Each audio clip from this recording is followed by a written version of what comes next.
and welcome to today's lecture. Today, in this video, we will define and study completeness of algebraic varieties. The point of this is that we want to find an analog of compactness for the Zariski topology.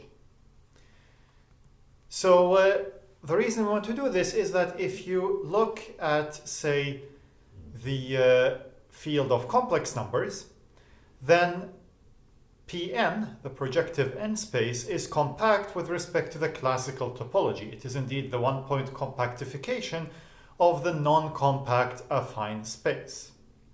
And so we want to be able to do this in greater generality, more algebraic geometrically, to say that Pn has this property of compactness and An does not. The problem is that usually when you define compactness, you require Hausdorff, which the Zariski topology in general is not.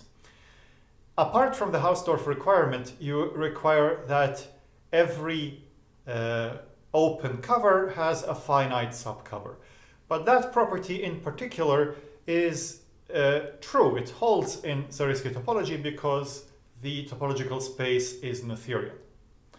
So this leaves us in a no man's land between everything being compact and nothing being compact, depending on whether we include Hausdorff or not in the definition. So we need some more useful way to attack this problem.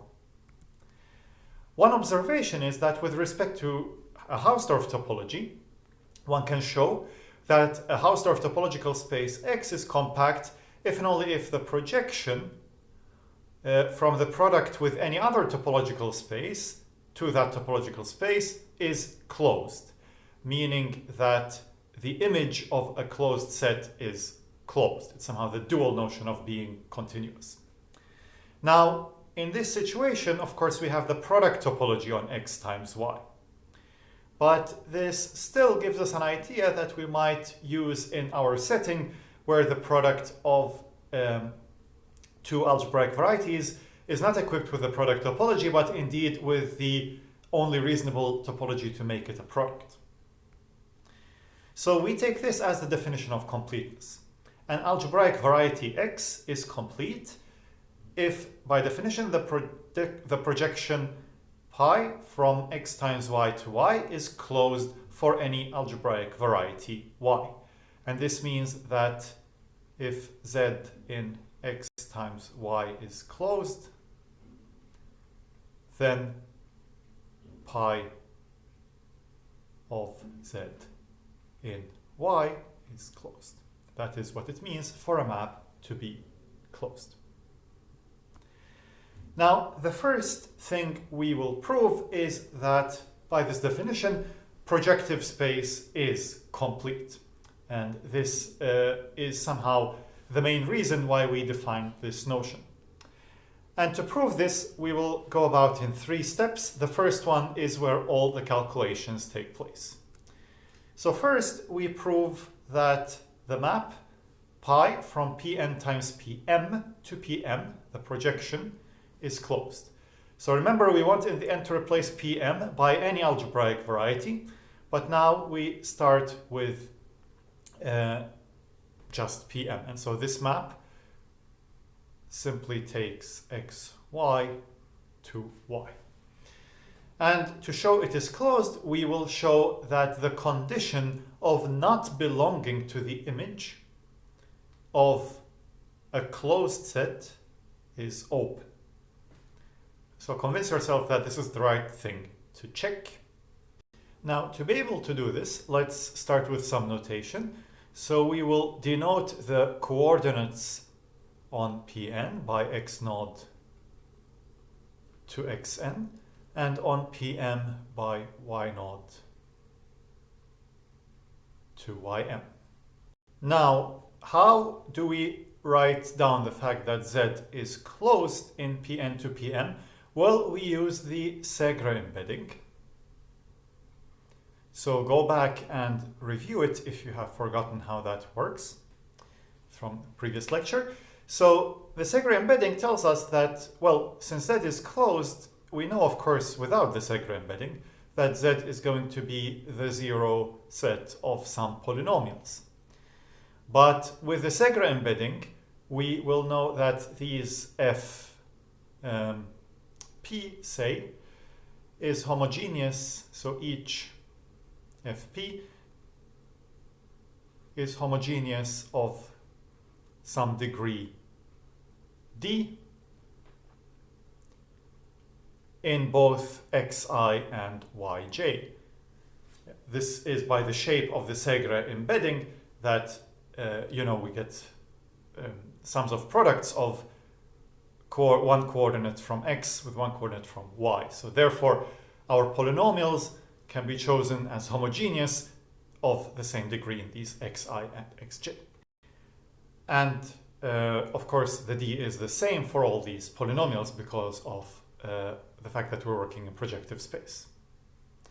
So now we denote by gp the polynomial fp at blank a. So a is a point in Pm, so it lives here as well. And we look at the polynomial where we have put the second set of coordinates, so to speak, those of A, and we look at this as a polynomial on Pm. Now, the requirement that A does not belong to pi z is equivalent to the condition that there doesn't exist x in Pn such that xa belongs to z. Because the existence of such a point means exactly that the image of this point under the projection onto the second coordinate is A.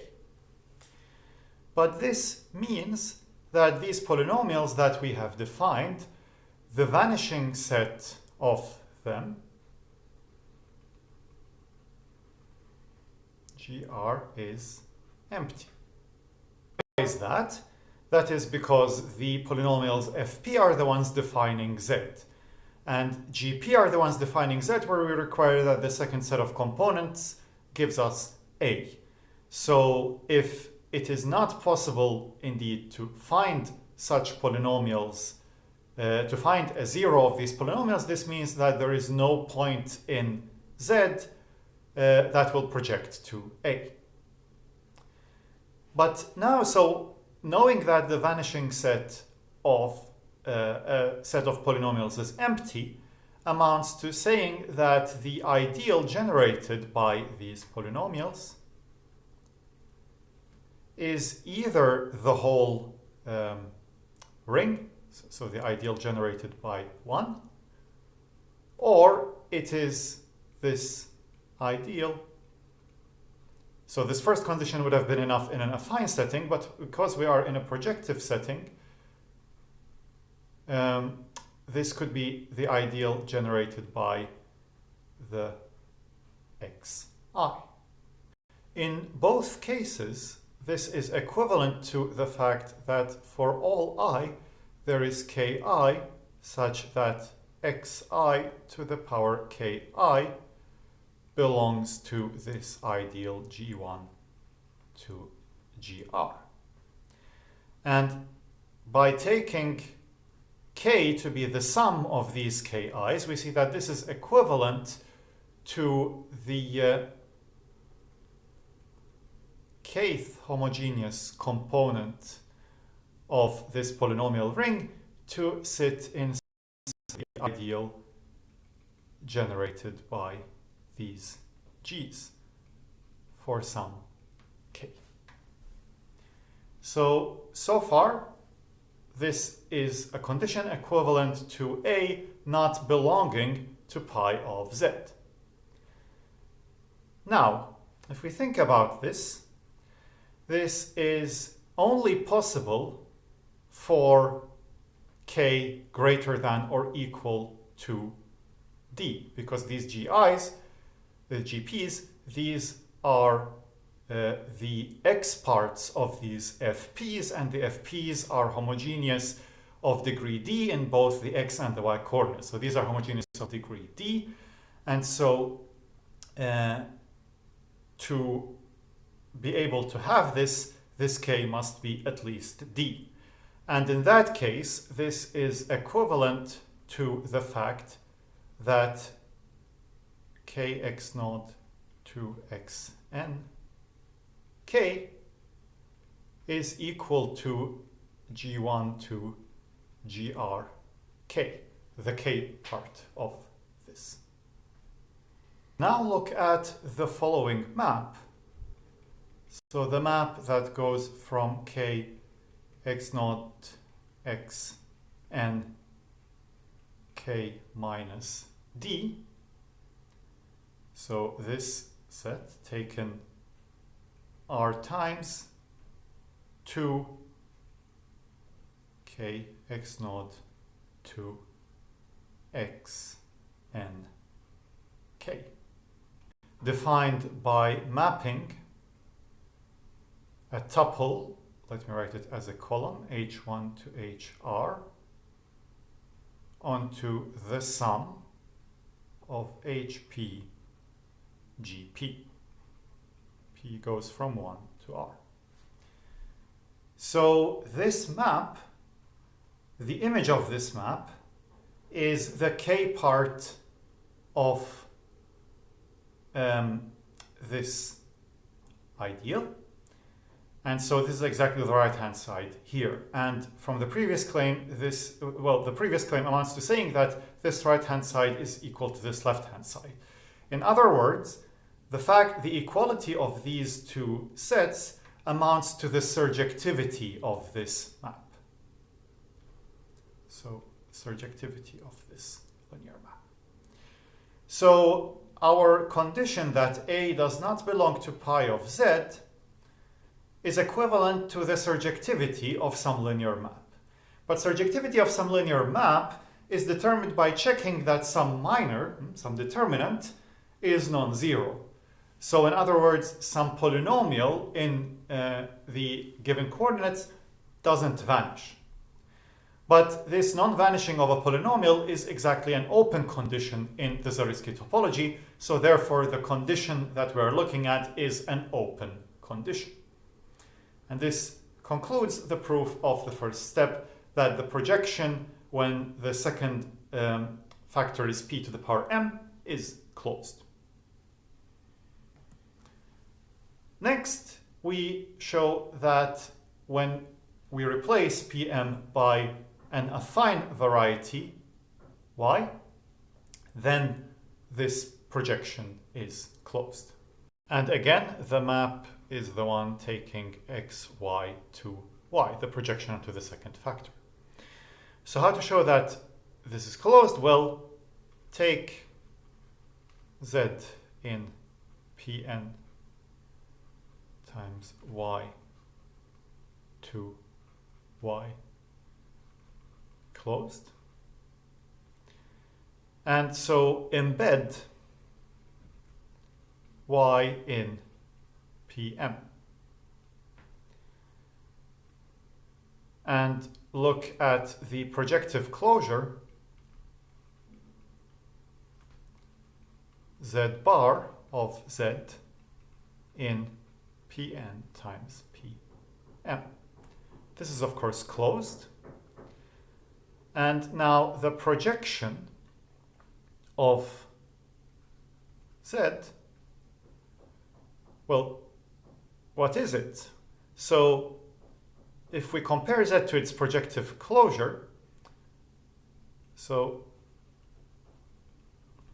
we have that the projective closure satisfies that z is the closure intersected with Pn times y. So this is pi of z bar intersected with Pn times y. And because of how the projection is defined, this is P of z bar intersected with y. And so this is closed in Pm by the first part, when we have embedded y into Pm. And therefore, by definition of the subspace topology, the intersection with y is closed in y. So this is closed in y.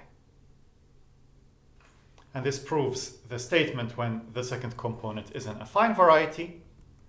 And the general statement follows because any variety can be patched together from affine varieties. So using gluing or patching, we can deduce 3 from 2. So projective space is complete. Now let us look at some more properties and examples of complete subvarieties. So the first important property is that any closed subvariety of a complete variety is complete. This is because if we have X a complete variety and say X prime a subset of X, closed subvariety, then if we take Z inside X prime times some variety Y being closed, this implies that Z is, as viewed in X times Y, is closed. Because a closed subspace of a closed subspace is closed.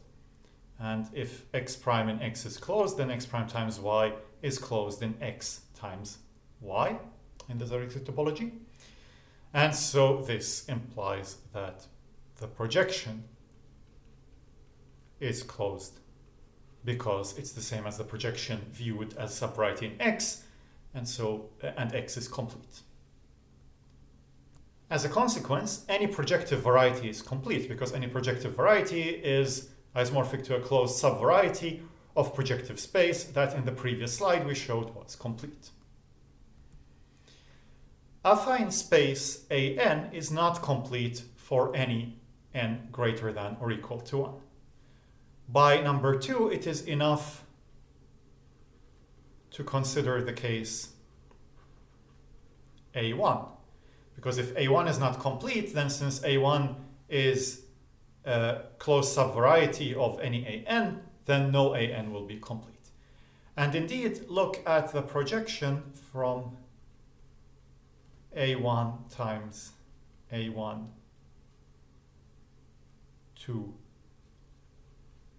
A1, the usual projection onto the second component, and take Z, the vanishing set of writing polynomials in T1, so T1, T2 minus 1. Then pi of Z, if you look at the details, this is going to be A1 without 0, and this is not closed. The pictorial description of this is that the set you are taking is this set, and you project onto the affine line. So this set will cover everything except the origin. But of course, if we had replaced A1 by P1 and included the point at infinity, then we would have covered everything. So A1 is not complete, and therefore no AN is complete.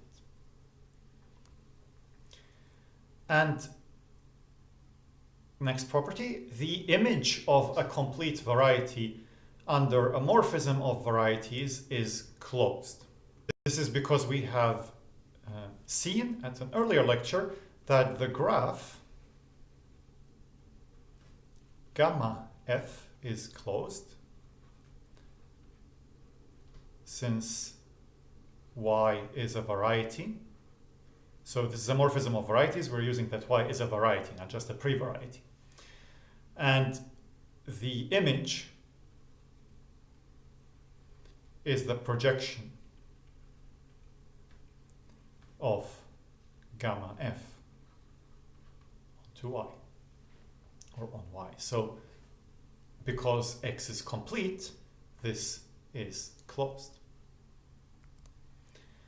And finally, any global regular function on a connected complete variety is constant. This is perhaps surprising, but if you have studied complex analysis, perhaps this is not surprising, because you get the same thing for holomorphic functions on compact sets in complex analysis. But anyway, how to prove this? So if you take such a phi, a global, so phi is a map from X to the field itself. But the field I can consider as A1, and by our characterization of maps, this will amount to the same thing. And now I embed A1 in P1. So in other words, I look at phi from X to P1, and it's going to be not surjective because its image lies in A1. Yeah, but this now is a morphism, and so the image is closed.